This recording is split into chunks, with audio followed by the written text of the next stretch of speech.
The Kremlin is now trying to slow down expectations about any peace deal with Ukraine. Dmitry Peskov says that reaching a peace agreement with Ukraine is a very long road with many complicated details. In other words, Moscow is openly warning that there will be no quick breakthrough, even as Washington is trying to push the process forward. Peskov said the United States is clearly in a hurry, but the issue of ending Russia's war against Ukraine is too complex.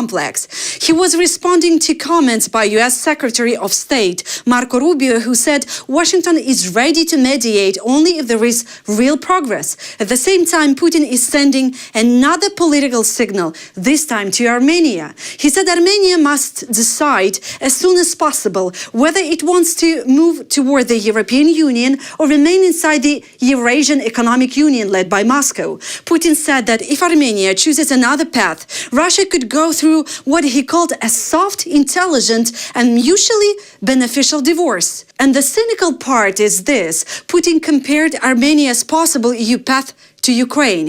He suggested that Ukraine's war began because Ukraine wanted to move toward the European Union. So once again, Russia is blaming independent countries for wanting to choose their own future. Ukraine wanted EU and NATO membership. Russia invaded. Armenia wants Europe. Moscow talks about some kind of divorce. In my view, it would be right both in relation to the citizens of Armenia and in relation to us, as Armenia's main economic partner, to decide as soon as possible. For example, to hold a referendum. This is not our business, but in principle, it would be quite logical to hold a referendum and ask the citizens of Armenia what their choice is.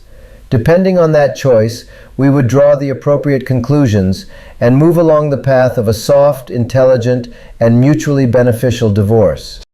After dictator Putin suggested that former German Chancellor Gerhard Schröder could mediate talks on Ukraine and Europe's future security, the European Union made it clear Moscow will not choose Europe's negotiator. EU Foreign Policy Chief Kaja Kallas said Europe should not allow Russia to appoint someone on Europe's behalf. First, if we give the right to Russia to appoint a negotiator on our behalf, that would not be very wise. And second, I think Gerhard Schröder has been the high-level lobbyist for Russian state-owned companies, so it's clear why Putin wants him to be the person, so that actually, he would be sitting on both sides of the table. Schröder is not a neutral figure for many Europeans and Ukrainians. He has long been as close to Putin and connected to Russian state-owned energy interests. So for Moscow, he may look like a perfect mediator. But for Europe, that looks more like a Kremlin-friendly channel back into the heart of European politics. The issue of the European security is that Russia is constantly attacking its neighbors, and how we can actually prevent that. And for that, we need concessions also from the Russian side. I was just last week in Moldova. I mean, there are Russian troops, for example. That could be also one of the conditions to have, stability and security in the region, that they take their troops away. But there are, of course, a lot of questions related to what are our requests to Russia in order to have stable and peaceful Europe. And now Lavrov is trying to make Washington responsible for the failure of talks with Ukraine. Russian Foreign Minister Sergei Lavrov reacted to Marco Rubio's warning that the United States could step back from the negotiation process if there is no real progress of ending Russia's war in Ukraine. Lavrov claimed that Moscow still stands by the so-called encouraged understandings from August 2025. According to him, that was the moment when Vladimir Putin accepted Donald Trump's proposal in Alaska. But the way Lavrov framed it is very cynical. Russia invaded Ukraine. Russia keeps demanding Ukrainian territory. Russia keeps saying there can be no serious talks unless Kyiv accepts Moscow's conditions. And now Lavrov says that if Washington cannot move the process forward, it's not Russia's problem. We cannot speak for the American side. We confirm our position, which is that in Alaska, in August of last year, President Putin accepted the proposal of President Trump. On this, I will put a full stop. Everything else depends on the other side. If our American colleagues believe that they have no ability to move this agreement forward, that is not our problem.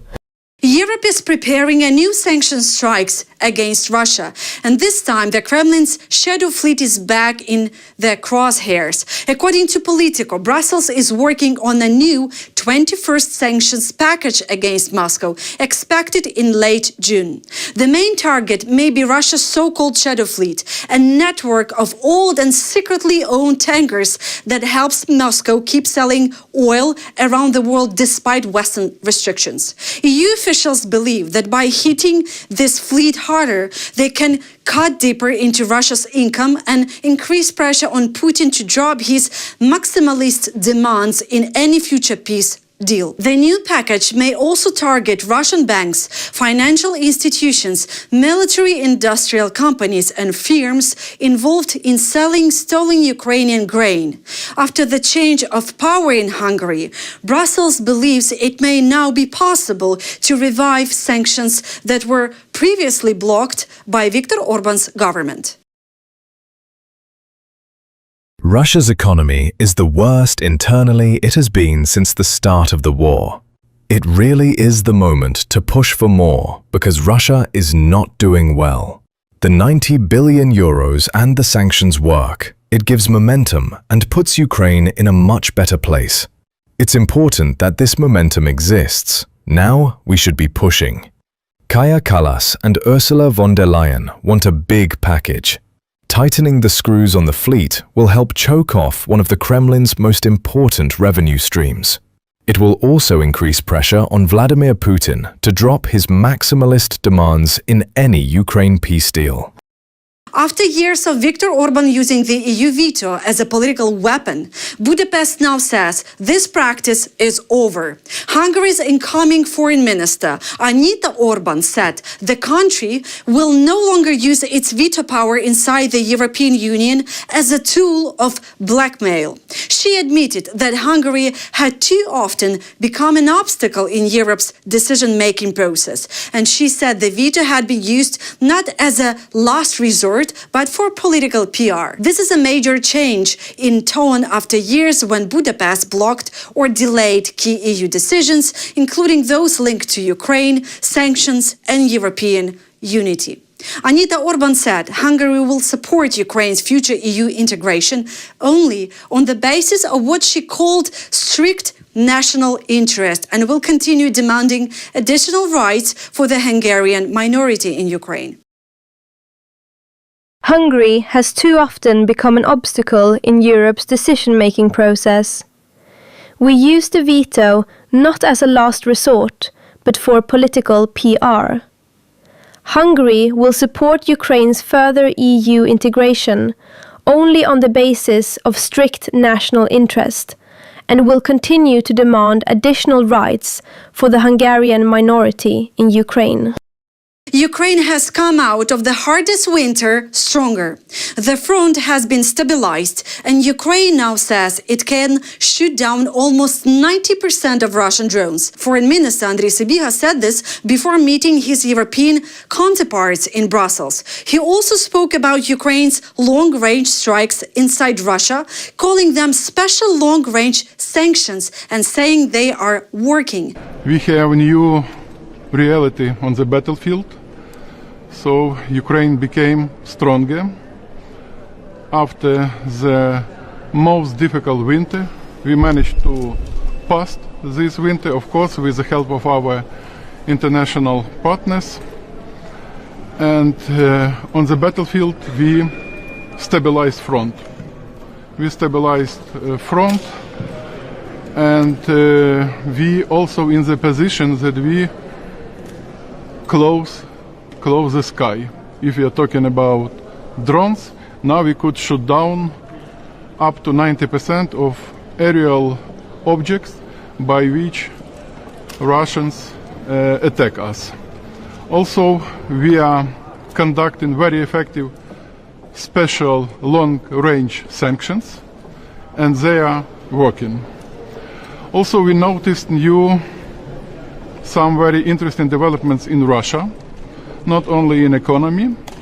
So we are following them, and for us it is also the signal to continue pressure on Russia. That's why also I'm here to discuss with my colleagues new packages of sanctions. Europe also sees that Ukraine is in a much stronger position than just a few months ago. Finnish foreign minister said Ukraine now holds the strongest cards, not because the war has become easier, but because Ukraine has held the front, regained some territory, and turned its wartime experience into international resources. This especially applies to drone and counter-drone warfare, where Ukrainian expertise is now highly valued around the world. What is absolutely new what has happened during this year is that basically Ukraine has shown that they actually hold the strongest cards now. First of all, their position has strengthened quite significantly over the course of the past, let's say, 2-3 months. Not only militarily, they have been able to hold the line and also regain some territory back that Russia has illegally occupied from them.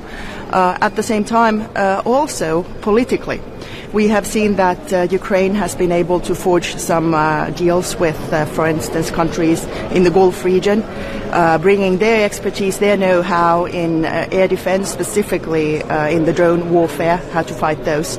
And we do see that the expertise that Ukrainians hold is highly valued across the world. Because of the abduction of Ukrainian children, the United Kingdom has imposed new sanctions against Russia.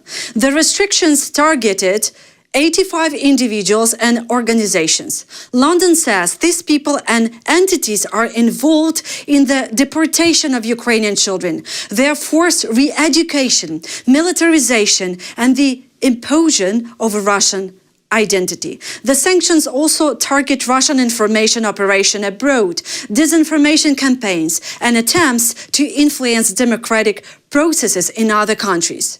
Britain says Russia is trying to break not only Ukrainian territory, but also the future of Ukrainian children. The UK will not stand idly by as Putin seeks to sow lies and pro-Kremlin narratives abroad. Today's sanctions are a strong step in exposing and disrupting the depths Russia is willing to go to interfere and undermine democracy and destroy Ukraine's future through the abhorrent deportation and indoctrination of Ukrainian children.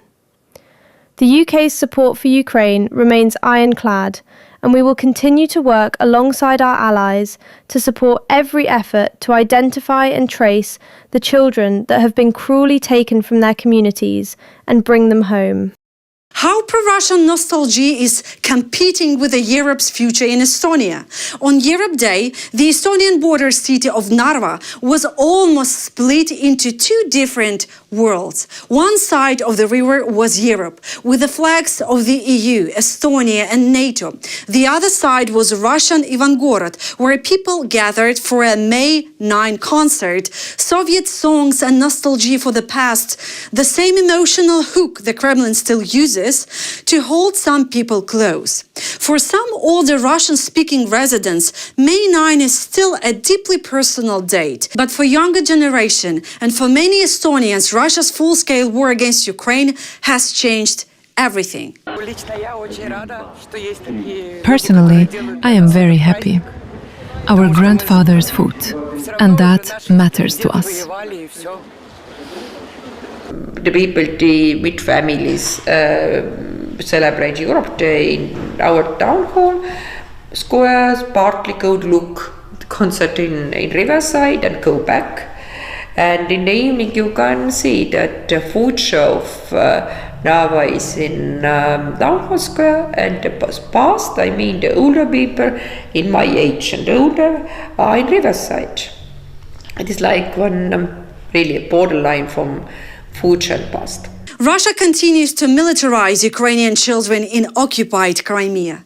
According to the occupation authorities, Crimea is now among the top 10 regions of Russia and occupied territories by a number of military and propaganda projects for children and teenagers. Ahead of May 9, Russian-installed authorities organized victory parades in kindergartens, involved school children in drone competitions, and held pro-war events with Russian Russian symbols and slogans. According to Ukraine's Center for National Resistance, hundreds of cadets classes are operating in Crimea, where children receive drill, shooting and drone training. More than 210 so-called patriotic camps have also been created. Schools in occupied Crimea are also being transferred to Russian educational standards, while the Ukrainian language is being removed from the educational system. That's all for now. Thank you for watching.